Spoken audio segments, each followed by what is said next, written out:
बोलो, इनका सफाया होने जा रहा है कि नहीं होने जा रहा है?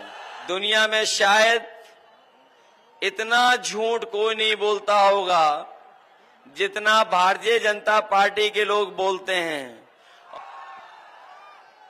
बीजेपी वाले बड़े बड़े नारे दे रहे थे और इतने बड़े नारे कि हमें और आपको डरा रहे थे। कह रहे थे कि चुनाव में इस बार 400 पार हो जाएंगे। ये जो 400 पार की गिनती मुझे बाद में समझ में आई। ये जो 400 पार का नारा दे रहे थे, ये गिनती जो पढ़े लिखे नौजवान हैं वो समझ रहे होंगे, जो हिंदी को जानते होंगे वो बेहतर समझते होंगे। अगर बीजेपी वाले 400 पार कह रहे थे तो इसका मतलब था कि जो लोकसभा में कुल मिलाकर के सीटें 543 हैं और अगर 400 की बात कह रहे तो 543 में 400 के बाद कितनी सीटें बनती हैं? 143। और जो गुस्सा बढ़ता चला जा रहा है जनता का, इस बार देश की 140 करोड़ की जनता भारतीय जनता पार्टी को 140 सीटों के लिए तरसा देगी। और ये जो गुस्सा बढ़ रहा है, हर चरण में गुस्सा बढ़ता चला जा रहा है। ये जब चुनाव 7वें चरण में पहुंचेगा तो जनता का गुस्सा भी 7वें आसमान पर होगा। बोलो, इनका सफाया होने जा रहा है कि नहीं होने जा रहा है? और 10 साल में इनकी हर बात झूठी और हर वादा झूठा निकला कि नहीं निकला? दुनिया में शायद इतना झूठ कोई नहीं बोलता होगा जितना भारतीय जनता पार्टी के लोग बोलते हैं। और सच्चाई ये है कि ब्रह्मांड की सबसे झूठी पार्टी अगर कोई है तो वो भारतीय जनता पार्टी है। वैसे तो सब लोग जानते हैं कि इन्होंने ये कहा था कि किसानों की आय दोगुनी कर देंगे। न केवल आय बढ़ाने की बात कही थी इन्होंने, बल्कि यहां तक कहा था कि किसानों को हम खुशहाल बना देंगे। किसानों को खुशहाल बना करके दुनिया में जहां पर विकसित देश पहुंचे हैं वहां पर विकसित भारत भी पहुंच जाएगा। लेकिन 10 साल में हम लोग पीछे मुड़ के देखते हैं तो इन्होंने जहां किसानों को धोखा दिया, जहां महंगाई बढ़ा दी, लागत बढ़ा दी, और लागत तो इतनी बढ़ाई है कि अगर हम हिसाब किताब लगाते हैं तो हमारा किसान की खेती बाड़ी आज घाटे का सौदा हो गई है। केवल महंगाई तो बढ़ाई, लेकिन हमारा किसान ये भी जानता होगा कि जब ये खाद खरीदने गए हैं तो खाद की बोरी से चोरी हो गई। पहले 5 किलो हुई और फिर 5 किलो चोरी हो गई। अब जो बोरी लेता है किसान तो 10 किलो की चोरी हो गई। न केवल चोरी बोरी से हुई है, बल्कि हमारा किसान भाई जानता होगा, जब किसान डीएपी लेने गया तो उससे कहा कि ये नैनो यूरिया भी और खरीद लो, तभी जाकर के आपको डीएपी की बोरी मिलेगी। जो लोग जानकार होंगे, समझदार होंगे, वो जानते होंगे ये जो नैनो यूरिया जबरदस्ती खरीदवाई किसानों से, वो इसलिए खरीदवाई थी कि जिससे कि हमारे किसानों की पैदावार बढ़ जाए, उनकी फसल की कीमत बढ़ जाए। लेकिन सुनने में ये आ रहा है कि जैसे बड़े बड़े उद्योगपति बैंकों का पैसा लेकर के भाग गए थे, उसी तरीके से ये नैनो यूरिया देने वाले भी भारत छोड़ करके भाग गए हैं। इसलिए हम आपसे निवेदन और अपील करने आए हैं कि ये भारतीय जनता पार्टी के लोग हमारे किसानों को इतना धोखा दिए हैं कि आज हमारा किसान कर्ज में जी रहा है। और जो साथी जानकारी रखते होंगे वो जानते होंगे कि पिछले 10 साल में बड़े बड़े उद्योगपतियों के इन्होंने कर्ज माफ किए हैं। और जो कर्ज माफ किया है उसमें जब इन्होंने फैसला लिया तो कानून ये बनाया कि जिन लोगों का 5 करोड़ से ऊपर का बैंकों का कर्जा है उन तमाम लोगों का कर्ज माफ हो जाएगा। लेकिन हमारा गरीब किसान गांव में रहने वाला, उसका कर्ज तो लाखों में था लेकिन लाखों में कर्ज माफ नहीं किया। हमारा किसान निराश हो गया, मायूस हो गया। और वहीं जब देखता है, सुनता है कि बड़े बड़े उद्योगपतियों का 26 लाख करोड़ रुपया इन्होंने माफ किया है, तो हम इंडिया गठबंधन के लोग अपने किसान भाइयों को कह के जा रहे हैं, तमाम गरीब भाइयों को कह के जा रहे हैं, जो आपने बैंक से कर्ज लिया है, अगर वो 25 लाख करोड़ से ऊपर का कर्ज माफ कर सकते हैं तो इंडिया गठबंधन की सरकार बनेगी तो अपने किसानों और गरीबों का भी कर्ज पूरा का पूरा माफ होगा। न केवल कर्ज माफ होगा बल्कि हमारे किसानों की पैदावार के लिए कानूनी अधिकार दिलाने का काम, जिससे उन्हें एमएसपी फसलों का मिल जाए, ये भी फैसला इंडिया गठबंधन और समाजवादी पार्टी लेने का काम करेगी। हमारे नौजवान जो बैठे हैं यहां पर, वो जानते होंगे कि कोई भी जो भी परीक्षा देने गया, हर परीक्षा का पेपर लीक हो गया। पढ़ाई लिखाई की, तैयारी की, कोचिंग की, लेकिन जब वो परीक्षा दे करके घर लौटा तो पता लगा उसका पेपर लीक हो गया, परीक्षा रद्द हो गई। मुझे याद है अभी हाल ही में जो पुलिस की भर्ती के लिए तैयारी की गई थी और सरकार ने भरोसा दिलाया कि इतनी सुरक्षित भर्ती होगी कि हम सबसे ज्यादा भर्ती कर करके दिखाएंगे। हमारा नौजवान लाखों लाख तैयारी कर करके परीक्षा देने गया। 2 दिन की परीक्षा हुई और जब परीक्षा खत्म हुई और घर लौट करके आया तो पता लगा उसका भी पेपर लीक हो गया। अभी तक जो पेपर लीक हुए हैं वो कोई 1, 2, 3 पेपर लीक नहीं हुए हैं। आज तक जितनी भी उत्तर प्रदेश की सरकार की परीक्षा हुई हैं, सबके पेपर लीक हुए हैं। और याद रखना नौजवान साथियों, ये पेपर लीक हुए नहीं हैं, इस सरकार ने जानबूझ करके पेपर लीक कराए हैं। और पेपर लीक इसलिए कराए हैं कि जिससे हमारे नौजवानों को नौकरी न मिल जाए। और इन पेपर लीक के कारण जो नौजवानों का भविष्य अंधकार में चला गया है, ऐसे 60 लाख नौजवान हैं। और यही 60 लाख नौजवानों के अगर केवल हम मां बाप को जोड़ दें तो एक परिवार के 3 सदस्य अगर सरकार से नाराज हैं तो सोचो, गणित लगाना कि अगर ऐसे 60 लाख बच्चे हैं जो परीक्षा नहीं दे पाए, जिनकी परीक्षा का पेपर रद्द हुआ, और परिवार के मां बाप को जोड़ दें तो 3 गुना 60 लाख बनता है 1 करोड़ 80 लाख। और यही 1 करोड़ 80 लाख अगर हम भाग दे देंगे 80 लोकसभाओं से तो हर लोकसभा में भारतीय जनता पार्टी का 2,25,000 वोट कम हो गया है। केवल नौजवानों की परीक्षा, उनका पेपर लीक होने की वजह से हर लोकसभा में बीजेपी का 2,25,000 वोट कम हुआ है। बताओ, बीजेपी के लोगों से पूछिए कि 2,25,000 वोट कम कहां से आप पूरा करोगे? कोई रास्ता हो तो बता दो। न केवल नौजवान की नौकरी छीनी, बल्कि बहुत सारे हमारे साथी जानते होंगे और उन्होंने देखा होगा समय समय पर हमारे गांव के नौजवान रहने वाले सड़कों पे दौड़ करके, खेतों पे दौड़ करके, मैदान में दौड़ करके तैयारी करते थे फौज की।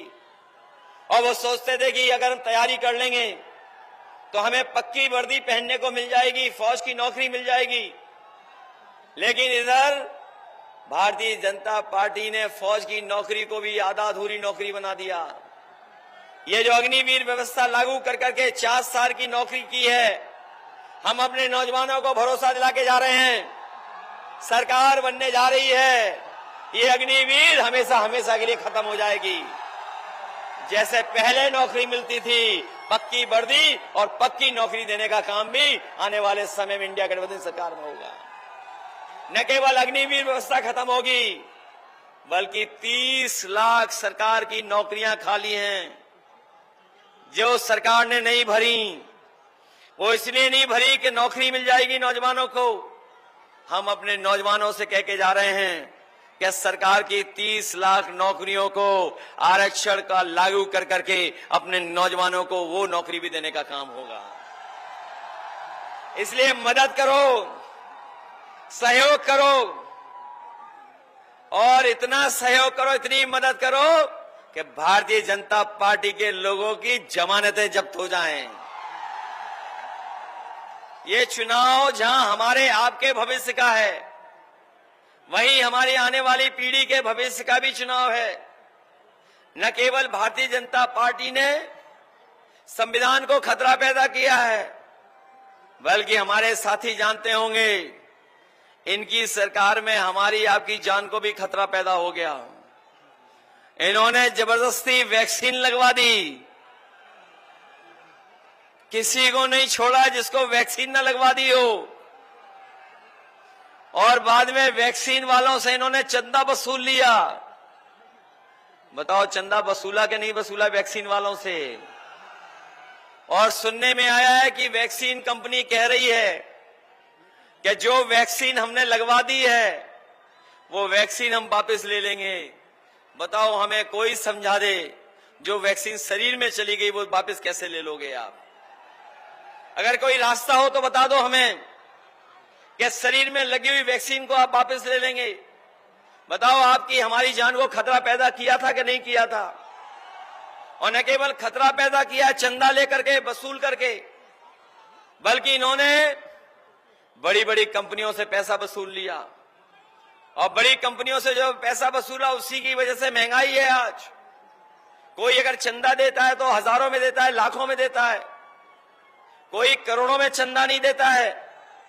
लेकिन इन भारतीय जनता पार्टी के लोगों ने बड़ी बड़ी कंपनियों से 1000 करोड़, किसी से 500 करोड़, किसी से 400 करोड़, और तमाम वो कंपनियां जिनका कारोबार नहीं था उनसे भी पैसा वसूल लिया। बताओ, भ्रष्टाचार किया नहीं कि नहीं किया?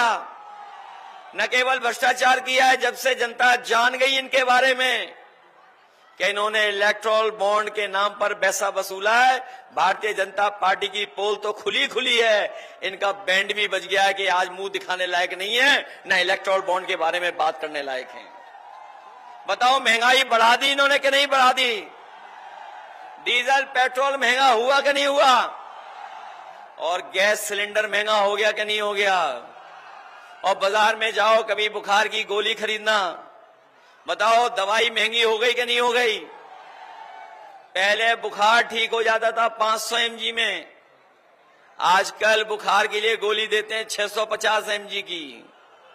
सुनने में आ रहा उसमें भी बुखार नहीं ठीक हो रहा है। बताओ, ये घोटाला हो रहा है कि नहीं हो रहा है?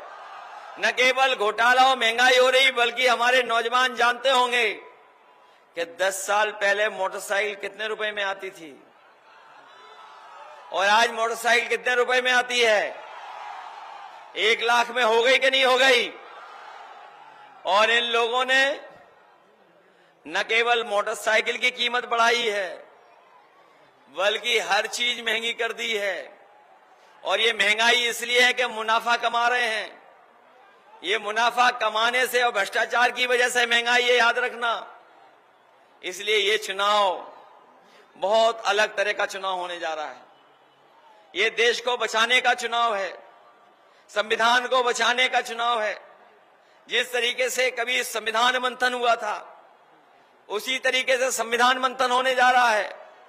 एक तरफ तो वो लोग हैं जो संविधान बचाना चाहते हैं और दूसरी तरफ वो लोग हैं जो संविधान को हटाना चाहते हैं। लेकिन इस बार संविधान बचाने वाले भारतीय जनता पार्टी को हटाने का काम करेंगे।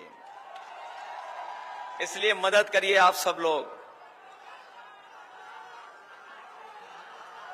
अभी जितने चुनाव हम लोग देख करके आ रहे हैं, सब चुनाव में समाजवादी पार्टी और इंडिया गठबंधन मुकाबला कर रही है और उसी से घबराए हुए हैं। वो ऐसा घबराए हुए हैं, गठबंधन से कहे कि कोई सभा नहीं छोड़ रहे हैं जिसमें 2 शहजादों को याद न कर रहे हों। आपने उनका भाषण सुना होगा। वो दो शहजादों को याद कर रहे हैं लगातार, और दो शहजादों को याद करने वालों को मैं कहना चाहता हूं कि इस बार दोनों शहजादे न केवल शह देंगे बल्कि आपको इस चुनाव में मात देने का भी काम करेंगे। और ये जो कहते थे डबल इंजन की सरकार, डबल इंजन की, लेकिन देखें बड़े बड़े होर्डिंग से एक इंजन गायब है। और जिसके लिए ये दिल्ली वाले आ रहे हैं वोट मांगने, वो उनकी होर्डिंग पे इंजन ही नहीं दिखाई दे रहा है। बताओ कहीं वो इंजन दिखाई दे रहा है क्या? और इस खटारा इंजन को इस बार हटाओगे कि नहीं हटाओगे भारतीय जनता पार्टी का? न केवल हटाना बल्कि दूर कर देना इस बार। पहले हम लोग कितने वोट से रह गए थे पीछे, कितने वोटों से रह गए थे। इसलिए सावधान होकर नहीं हो इस बार। कोई बहकाए डराए तो अपने लोग डर तो नहीं जाओगे। अगर ये धमकाएं तो धमकाने में तो नहीं आ जाओगे। अगर लालच दें तो उसमें नहीं उलझ जाओगे। इसलिए सावधान होके नहीं हो आप लोग, और मतदान करने जाओगे। लेकिन अगर बूथ पे कोई आपको जाने से रोके तो रुक तो नहीं जाओगे। वैसे जौनपुर और मड़ियाऊ वाले तो नहीं रुकेंगे, रुक तो नहीं जाओगे आप लोग। अपना वोट डालोगे पूरा। न केवल वोट डालना बल्कि आपकी प्रत्याशी सबसे कम उम्र की हैं और आधी आबादी का नेतृत्व करेंगी। जो लोग पीडीए को समझते होंगे, पी है पीडीए, वहीं पूर्वांचल में भी पी आता है, इसीलिए हमने बनाया पीडीए। बताओ सामाजिक न्याय की लड़ाई लड़ना चाहते हो कि नहीं लड़ना चाहते हो? जो आपने खोया है उसको पाना चाहते हो कि नहीं पाना चाहते हो? इसलिए आप सब लोग मदद करना। और आपके प्रत्याशी जो पहला चुनाव लड़ रही हैं आपके बीच में, निराश तो नहीं कर दोगे। और जब नया प्रत्याशी कोई लड़ता है तो नई चीजें होती हैं, नया ही दिशा मिलती है। तो इसलिए नई राजनीति की शुरुआत के लिए आप नौजवान प्रत्याशी की मदद करने का काम करना। मदद करोगे सब लोग मिलकर के। ये आखिरी दिन है चुनाव का, प्रचार का। अब तो कोई आपसे वोट मांगने भी नहीं आने वाला। बीजेपी वाले वोट मांग के चले गए कि नहीं चले गए? आखिरी में इसीलिए मैं आया हूं कि मैं जानता हूं मछली शहर के लोग इस बार हम लोगों को निराश नहीं करेंगे। अब तो देख लिया कि समीकरण बहुत अच्छा बनाया हम लोगों ने। बताओ आपके हर जगह प्रत्याशी लड़ाई में और जीतने जा रहे हैं कि नहीं जीतने जा रहे हैं? चारों तरफ जीत रहे हैं कि नहीं जीत रहे हैं? ये पहला चुनाव में देख रहा हूं जहां कार्यकर्ता नेता तो कर ही रहे हैं मदद, लेकिन इस बार तो जनता कार्यकर्ता और नेताओं से आगे चलने का काम कर रही है। इसलिए मदद करिए आप सब लोग। और एक एक वोट समाजवादी पार्टी के पक्ष में, एक एक वोट समाजवादी पार्टी के पक्ष में आप लोग डालने का काम करना। यही निवेदन, यही अपील मैं आपसे करने आया हूं। जो लोग कहते थे अच्छे दिन आएंगे, बताओ अच्छे दिन आए किसी के कि नहीं आए? ना अच्छे दिन आए, न किसी के अकाउंट में कुछ आया। लेकिन मैं भरोसा दिलाता हूं कि 4 तारीख को जब जीतेंगे तो कम से कम खुशियों के दिन आएंगे और हमें वो आपको जौनपुर की इमरती खाने को मिलेगी। और 4 जून को जब सरकार बनेगी तो न केवल मंत्रिमंडल बदलेगा बल्कि मीडिया मंडल भी बदल जाएगा। बताओ मीडिया मंडल बदलवाना चाहते हो कि नहीं बदलवाना चाहते हो? इसलिए सब लोग, मैं जानता हूं बहुत दिनों से आपने लोगों की मन की बात सुनी होगी। ये जो मन की बात सुनाने वाले हैं जो आत्म तुष्टीकरण के लिए कुछ भी कह सकते हैं, वो इंडिया गठबंधन से घबराए हुए हैं। मैं उनको कहना चाहता हूं, अब कोई मन की बात नहीं सुनना चाहता है, सब संविधान की बात सुनना चाहते हैं, संविधान के रास्ते चलना चाहते हैं, क्योंकि यही संविधान जिसके लिए बचाने के लिए हम सब लड़ रहे हैं, यही संविधान हमें अधिकार दिलाता है, यही संविधान हमें न्याय दिलाता है, यही बाबा साहब भीमराव अम्बेडकर के संविधान हमारे आपके लिए संजीवनी है। इसलिए संविधान बचाने की लड़ाई में आप लोग चूक मत करना और प्रिया सरोज जी को एक एक वोट दे करके जिताने का काम करना। न केवल ये जीत करके जाएंगी, बल्कि पढ़ी लिखी हैं, समझदार हैं, आज के समय की चीजों को समझती हैं। जब लोकसभा में बोलेंगी और आपकी बात रखेंगी तो लगेगा कि हाँ, कोई नौजवान पढ़ा लिखा आपके पक्ष की बात कर रहा है। इसलिए ऐसे पढ़े लिखे नौजवान हमारी प्रिया सरोज को एक एक वोट दे करके लोकसभा में भेजने का काम करना। और जो हम लोग कम कम वोटों से हार गए थे, जो हम लोग विधानसभा कम कम वोटों से हारे थे, बताओ हारे थे कि हराए गए थे? और न केवल जौनपुर में हम लोग हराए गए थे, बल्कि पूरे उत्तर प्रदेश में हम लोग हराए गए थे। बताओ 22 से ज्यादा वोट डालोगे कि नहीं डालोगे इस बार? और फिर अगर आप वोट डालोगे, हम ये भी जानते हैं, पूर्वांचल के लोग जब स्वागत करते हैं तो स्वागत भी अच्छा करते हैं, और जब विदाई करेंगे तो बड़ी धूमधाम से विदाई भी भारतीय जनता पार्टी की करेंगे। इसलिए विदाई कर देना, जो 14 में आए थे उन्हें 24 में घर भेज देना वापस।